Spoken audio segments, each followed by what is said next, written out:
Hi hello friends, welcome to Navya Ajay cooking channel.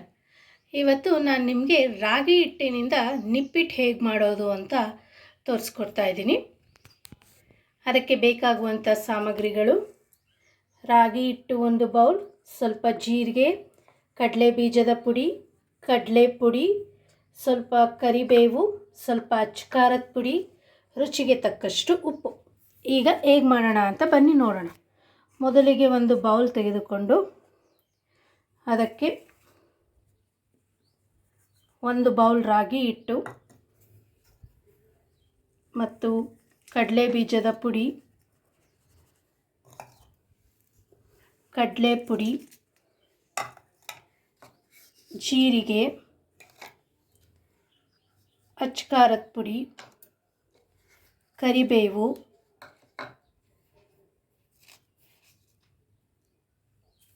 ರುಚಿಗೆ ತಕ್ಕಷ್ಟು ಉಪ್ಪು ಇಷ್ಟನ್ನು ಹಾಕಿ ಚೆನ್ನಾಗಿ ಮಿಕ್ಸ್ ಮಾಡಿ. ನಾನು ಈಗಾಗಲೇ ಸ್ವಲ್ಪ ಎಣ್ಣೆ ಕಾಯಕ್ಕಿಟ್ಟಿದ್ದೆ, ಆದ್ದರಿಂದ 1 ಸ್ಪೂನ್ ಎಣ್ಣೆಯನ್ನು ಇದಕ್ಕೆ ಹಾಕಿ.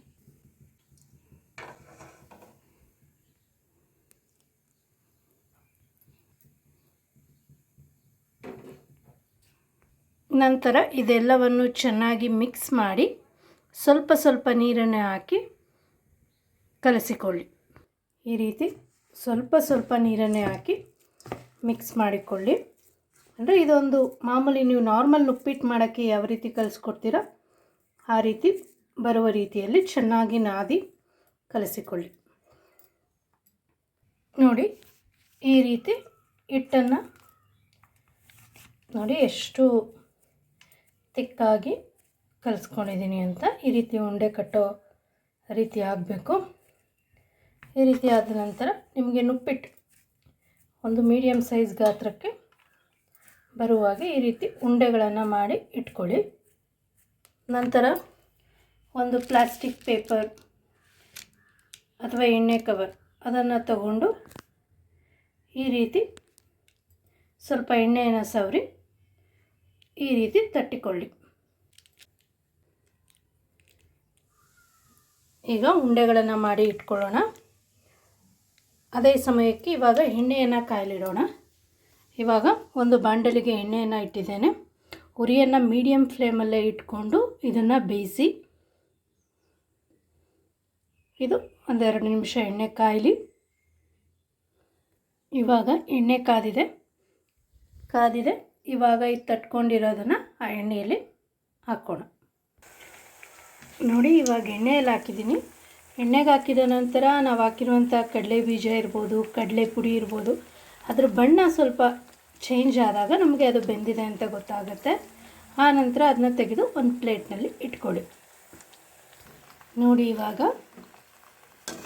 ಕಡಲೆ ಬೀಜದ ಕಲರ್ ಕೂಡ ಚೇಂಜ್ ಆಗಿದೆ. ಇವಾಗ ಇದನ್ನು ತೆಗೆದು ಒಂದು ಪ್ಲೇಟಿಗೆ ಇಟ್ಕೊಳ್ಳಿ. ಇದೇ ರೀತಿ ಮತ್ತೆ ಒಂದು ಕವರ್ಗೆ ಸ್ವಲ್ಪ ಎಣ್ಣೆಯನ್ನು ಸವರಿ